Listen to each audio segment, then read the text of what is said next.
Ready? Okay.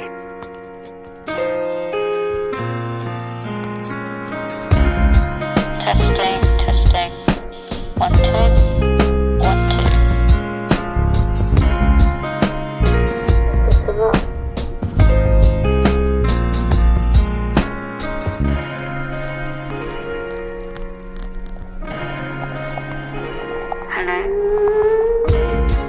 Hello, and welcome back to Tribe Talk. This week kicks off the first episode of Tribe Talk featuring one of you, the listeners. If this is brand new information, sorry, Friends reference there. If this is brand new information, then basically this season I'm opening up the conversation to people who may not have a big following, but who have a story to share. Over the last 9 months, it has become more and more obvious that for us to thrive and live a fulfilled life, we need to connect. So my aim with this is for people from all walks of life to come on, have a chat with me and share their experiences of struggle, adversity, and the moments that made them. When we listen to these stories, something incredible happens. We feel seen, we feel understood, and we can find a sense of hope and strength that no matter what we're going through, we aren't alone. If you're listening to this and feel like there's a part of you that wants to come on and have a chat with me for the podcast, just pop me a DM on Instagram. Just follow me at mjandrew or the podcast at Tribe Talk Podcast, or pop me an email at hello@healthybalancewithemily.com. And you can find all of those links at my website, healthybalancewithemily.com, where you can still also get loads and loads of free Pilates classes with me. So if you're feeling a little bit stiff after lockdown, then it's a good place to head on over. So let's get into it. This week, I am so happy to bring Charlie on the podcast. Charlie is an incredible young person who has faced many challenges throughout his life and shares them through his writing for Arthur's Place. Arthur's Place is an online magazine and social network for young adults with arthritis. He has written some really brilliant articles, so I definitely recommend you to go over and have a read. I'll add some links in the show notes if you want to find out more about Arthur's Place and read Charlie's articles as well. But without further ado, here's Charlie. So welcome to Tribe Talk, Charlie. How are you? I'm good, thank you. Good. Thank you so much for taking some time out of your day to talk to me today. I wondered if you could give our listeners a little bit of info about you and about the work that you do. So yeah, I'm Charlie. I do a lot of things really. So I work for the local magazine that goes out to local people. I do blogs for Arthur's Place, and I support kind of outside with charity stuff that I've done before. So I kind of do a lot of little things. Yeah, lots of little things. I can relate to that. I'm a bit like you. Tell me a little bit about Arthur's Place. So for people that have never heard it before, tell me a little bit about what it's about and why you want to why you work with it. So it's kind of a national organisation for young people with arthritis, all different kinds. And I was diagnosed in 2016. And then my mum found Arthur's Place online on Facebook, and they'd already had this big blog full of young people with arthritis and their different stories, and they were lacking kind of a male young person perspective, because it's mainly women, young women talking. So I put my name forward and I got it, and it was at a time where my arthritis, I was just getting used to it. So I kind of did quite a lot of personal blogs, and it's kind of been the thing of I do one when I want, as my health has got better with being put on the right arthritis tablet. I haven't really needed to do any kind of negative blogs because everything's been fine. Mm-hmm. See, it's a brilliant place. It's won quite a lot of awards as well. So it's a big website. Yeah. I think what you touched on just then as well is that, I mean, women do generally talk more, don't they, about things, and they do share how they feel. So was that something that was natural to you to do, or do you feel like it was like a personal challenge that you needed to overcome in order to kind of put your feelings out there in the world? I feel like it's kind of a natural thing because when I've had problems with arthritis the problem with arthritis or any kind of medical condition is it can have an impact of mental health. So that can come with arthritis. It can come with other mental or medical problems. But I think naturally I'm quite open and honest. So, and I think as well with my writing, even when I'm doing stuff for a local handy mag that goes out to residents near me, the readers always prefer the more personal ones compared to the more factual ones. So I have gained quite a lot of an audience, especially when I started Arthur's Place, and then I kind of did like an introductory one going through my medical issues, and the arthritis is just one of many problems that I have. And it really, the reaction from my first blog was amazing.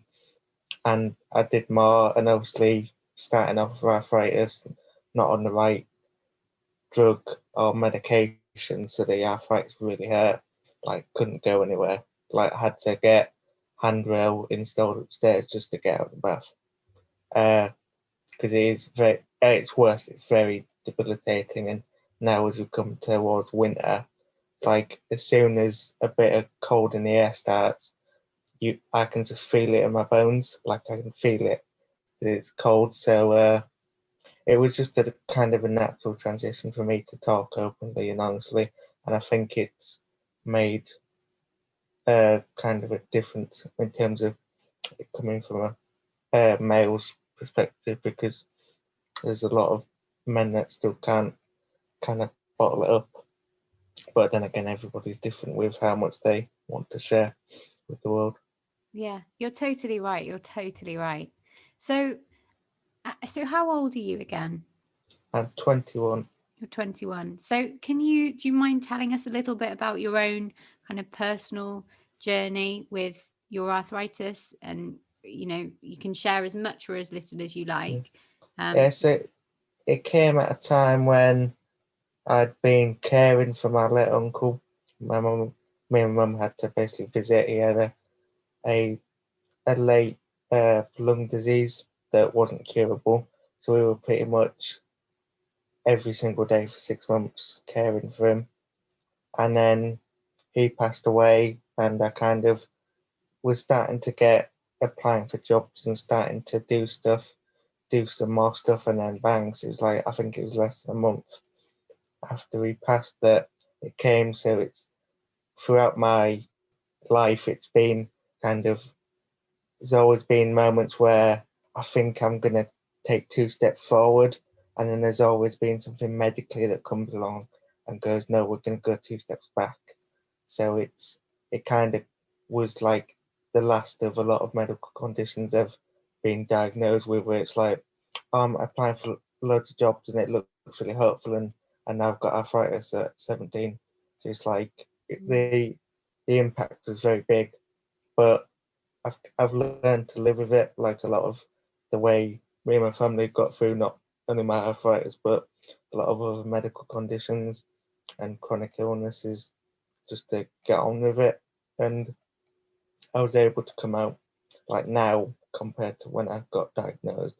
I'm so much better. Like I rarely have problems. When it first started, like my hands, I couldn't, the main, throughout all my life, I've used kind of gaming and online chat to basically get rid of like a form of escapism. Mm-hmm. And then when this came along and it affected my hands, obviously you need your hands. So it was like, it was just dreadful because like, I couldn't play. It was just dreadful. So it, it was really tough to get to grips with the first time, but luckily I think I think in less than a year I was on the right medication, and we only had to try one drug, didn't work, tried another one that worked, and it's been fine since. I even started using a walking stick, which was fine for me because it helps, Hmm. and it kind of, I've always been kind of one of them people. I used to be conscious of people looking at me if I use my wheelchair, whereas where I've grown older, I've got that kind of side that I don't really care what people think. If they're gonna look, they're gonna look. And even like this year or even last year, I've gotten to a point where I've been able to go out and not have to take the walking stick because I've been good. So I'm in like a really good space with my arthritis. That's really good. So that takes a lot of mental resilience to be able to turn around and go, you know what, I don't care what you think. So Yeah, was that something that you had to kind of work on, or is it something that came with time? it was probably my Uncle Clive because he was literally the personification of he couldn't really give a toss what people thought. He didn't care that his house was scruffy. He didn't care that he like worked 90% on a farm and would had a bed but he'd sleep on a sofa instead, just because he like worked from start to finish because he loved his job. Uh, but he was very much, he didn't care really. So I think I've kind of took that from him, and I think over time where with RSF providing carers and tons of fantastic male carers, actually like with my blog, I'm like one of the only male people on there. Hmm. Uh, whereas with RSF, they've got tons of male carers compared to other charities in the local area. But it's a thing of where I've spent like most of my carers I've known for more than a decade. So it's kind of being able to go out and not really care. And I think it's, I don't care, so other people shouldn't care. Yeah. I think that's a brilliant attitude to have as well, because I think a lot of people can get caught up in what everyone else thinks of them. And actually, most of the time, people don't really even like take too much notice, you know? So sometimes it can become a really big deal in people's heads, can't it? And that's sometimes the biggest challenge to face. Totally. I think, especially, I used to have to use my wheelchair when I was younger, around 10, 11. But it was the thing of, because my chronic illness is invisible and epilepsy is invisible, I kind of, it almost kind of this weird kind of guilt thing where, because I wasn't like kind of physically disabled, I was mainly using it because my legs aren't that good to walk on for long periods, or my head was going, because I kind of didn't have that normal stereotype of what a person in a wheelchair looks like. I kind of felt like the people look at me like, why are you in a wheelchair? Whereas uh, last couple of years, just I've had to use it last year after I had a spell of being bedbound with my illness, and thought I'm gonna push myself and I'm gonna get out today, but I'm gonna take the wheelchair. And honestly, had a good time. Just Mm, getting out of the house was brilliant. So it's, I think for a lot of people when they start out with other people's perceptions of you, it's, I think a lot of people probably like me grow out of it, but I do know that a lot of people do care what people think when they really shouldn't. mm.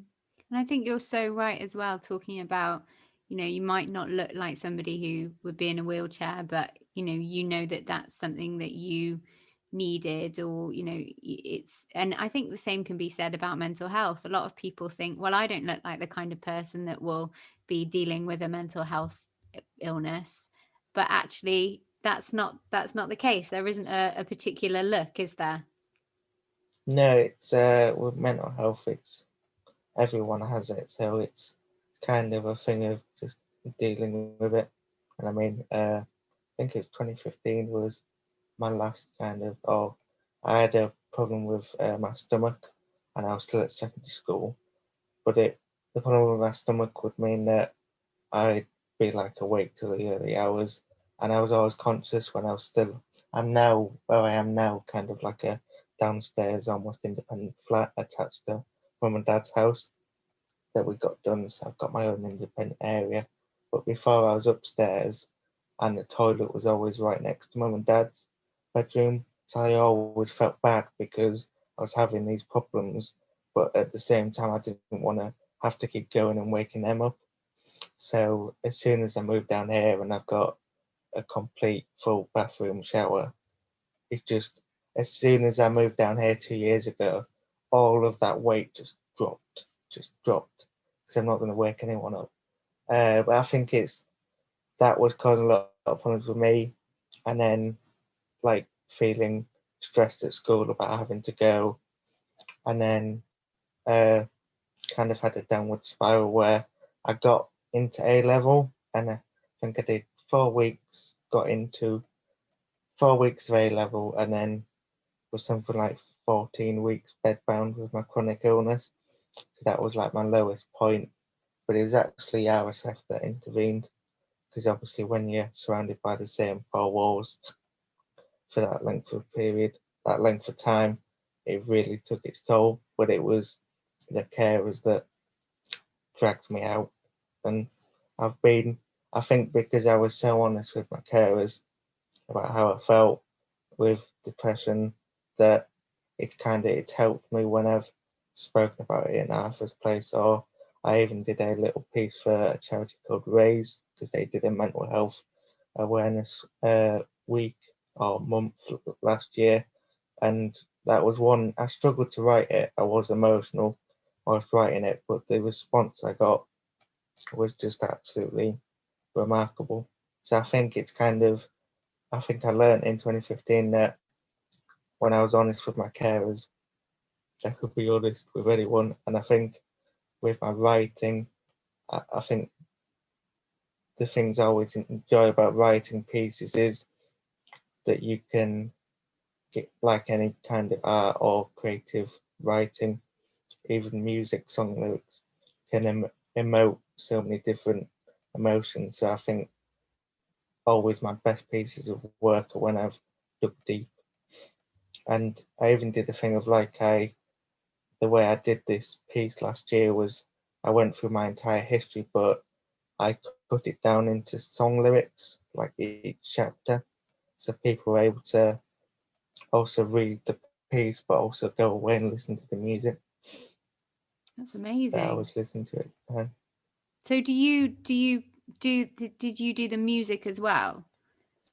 I didn't do the music. I just like I think I had Paramore, Coldplay, and Wolf Alice just kind of cut out lyrics, but I kind of made it big on the screen because it was all the music that kind of got me out of that space. And I use my gaming, and another big part of music is an instant can make you feel great. Just one song on in the morning. There isn't a day goes by where I don't have music on Yeah. because it just gets you up. That's you're so right as well. If I'm ever having a bit of a crappy day, but I'm a bit of a musicals geek, so I will shove on some musicals and I will just sing my heart out for a little bit just to make myself feel better.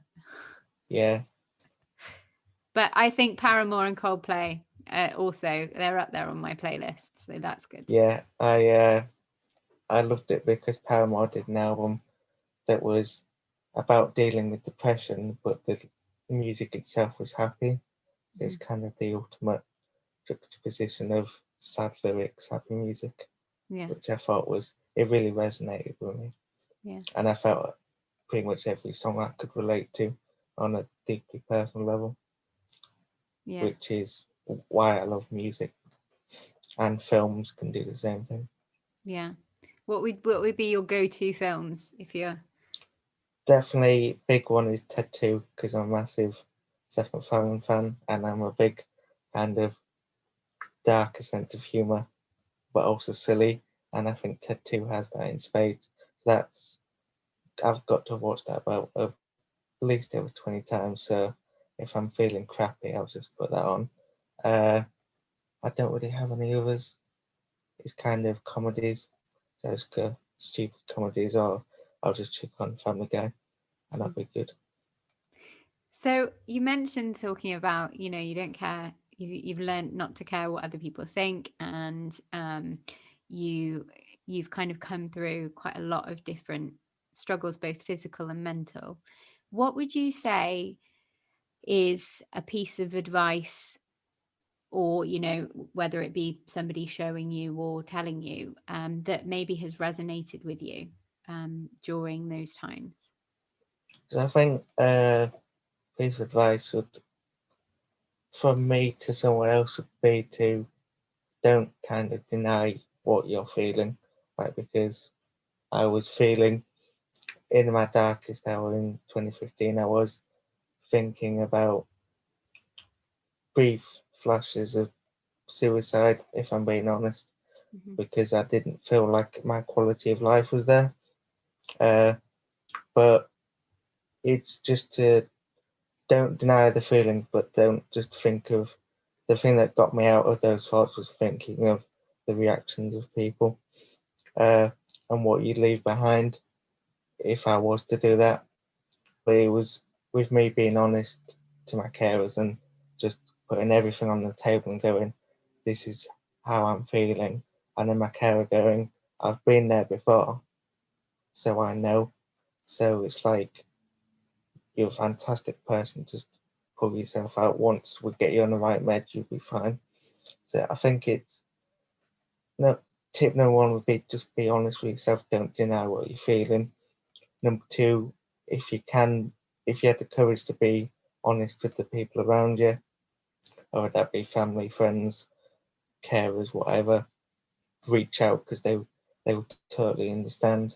And I think another thing is just stay stay as positive as you can be, because I think I've learned over my various battles with different illnesses, my epilepsy, my arthritis, it's you you'll get through the other side.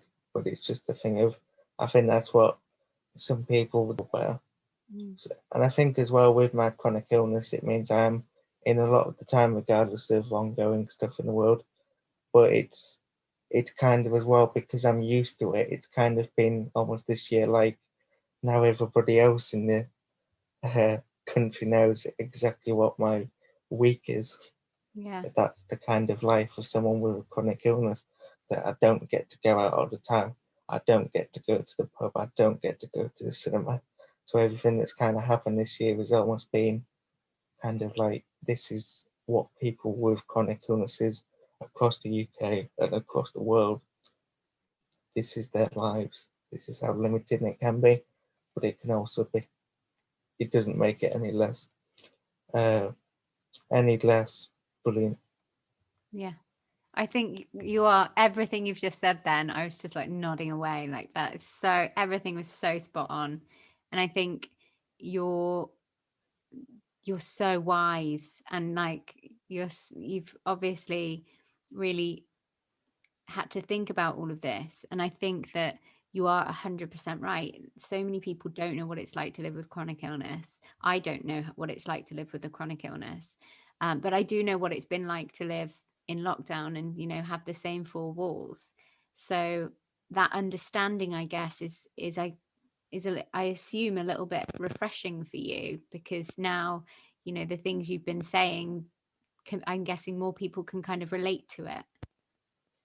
Yeah, I think it's, for me, it's been kind of, I'm not saying it's a bad way, but it's been refreshing to see other people that would normally be out and about, like, because you could take lockdown, but then you could imagine attaching a chronic illness where it's completely random every day.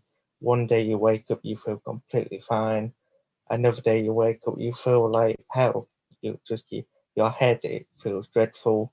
You don't want to get up because you feel like you'll fall over if you get up. It's like the worst headache you could have. It's almost, there's a brilliant description I got from my mum, found on Facebook years and years ago. There's an American man that had a chronic illness, and he described it as his head feeling like a fishbowl.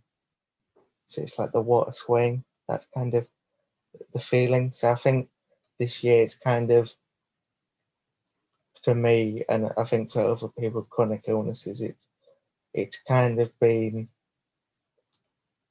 kind of refreshing to see other people have to go through the same stuff of, you're stuck in four walls, you can only do so much, you can't go out, and if you have to go out, you have to prepare a lot of stuff just to go out. It's like, if I want to go out, I have to prepare, have I got my meds with me, have I got emergency meds in case I have a seizure, have I got a water bottle because I need to stay hydrated. If I don't drink enough, my head's going to go bad. So it's like, even all the precautions people are taking are the same precautions I have to think of before going out. So I think for me, it's been, yeah, refreshing to see how other people have coped with it. And I think for me, having already been used to it, it's when stuff has come into place like lockdown, my mental health hasn't been knocked because I've already had at least a decade of it. So I'm prepared for any further lockdowns because I'm just used to it. And I think once this period is over, that I think a lot of people will have a better understanding of what it's like to be indoors, because it's that old cabin fever saying of going crazy. But I think that's why your advice is so spot on, because it's not necessarily about being positive all the time. You know, you need to acknowledge those feelings that you have of, you know, if you're having a bad day, or if you're feeling low, or if you're feeling angry or frustrated. But it's about being able to stop those thoughts and redirect them into a more positive way. So it's like you said, it's not about, you know, my life is great, having this kind of almost toxic positivity, where you're just skipping around the world. But it's about being able to, you know, acknowledge the stuff that doesn't always feel good, but then be able to deal with it in a better way, isn't it? Totally. I think I know it's going to be a weird analogy, but I know like a lot of, one of the things that's kept me going is the fact that obviously sports like football and Formula One have been able to continue with guidelines in place. But I think as well, when there's been stuff before happening in the world, we've always had a kind of, if you're a sports fan, there's always been a distraction at the weekend. So I think even now, when escapism, whereas now it's back on and doing regular testing and everything, it gives you something to look forward to than just, oh, because it literally as well, if you're living in the same walls, like you can be totally fine and have a low day because that's just your body having a low day. And I think in public like places to speak up about mental health kind of need to, because I don't think enough people talk about it, particularly male people, because it does affect kind of, whereas men have been kind of expected to be strong and provide the money and provide people for, or asked about going on our first place. I thought it would be good for other people to see uh, a man's point of view that is going through the same, could have the exact same arthritis as someone else on there.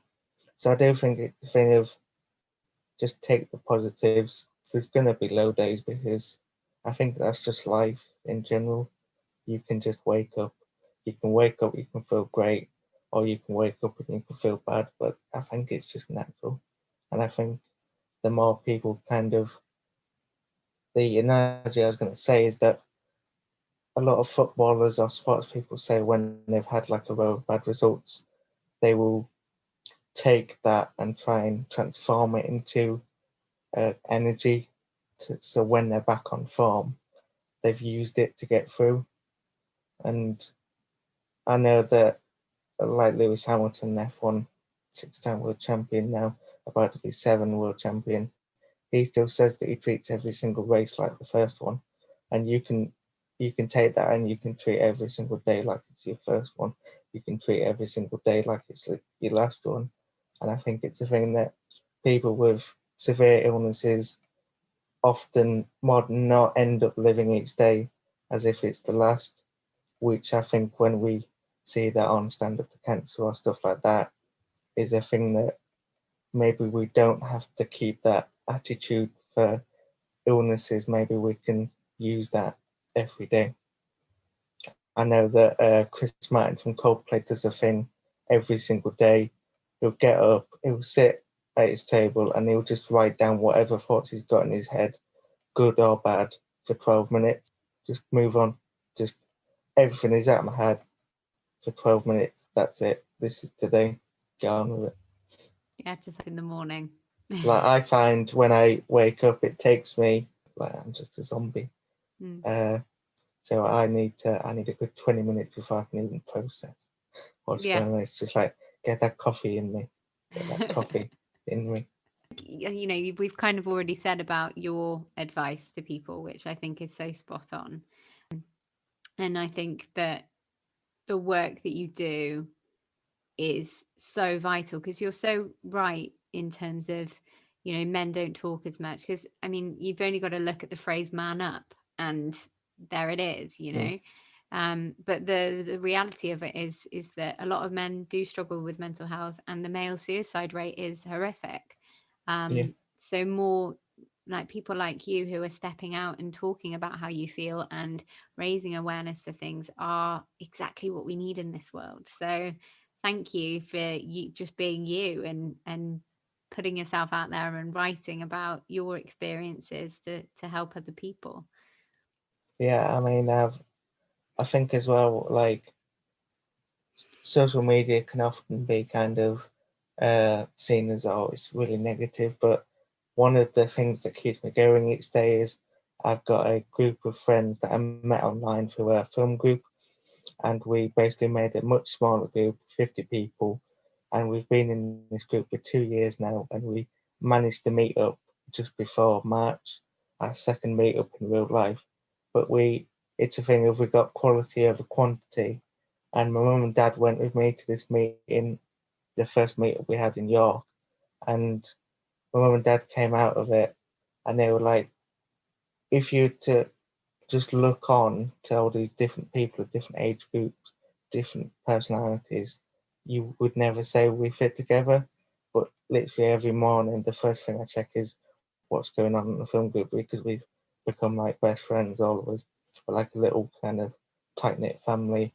We know what each other likes and dislikes, and we haven't had any problems. So it's kind of when I did my mental health piece uh, last year, and a lot of my friends from the film group saw it, they were amazed because I'm generally kind of upbeat, so I put plenty of jokes in there, but I'm always upbeat. So when they've read and seen what I've gone through, they've just gone, "Wow, I never, I never realised," because I think I've got on one side I was bad at hiding it, but on the I've gotten rid of hiding it. Like I'll just tell mum if I'm feeling down, tell mum or dad or a carer.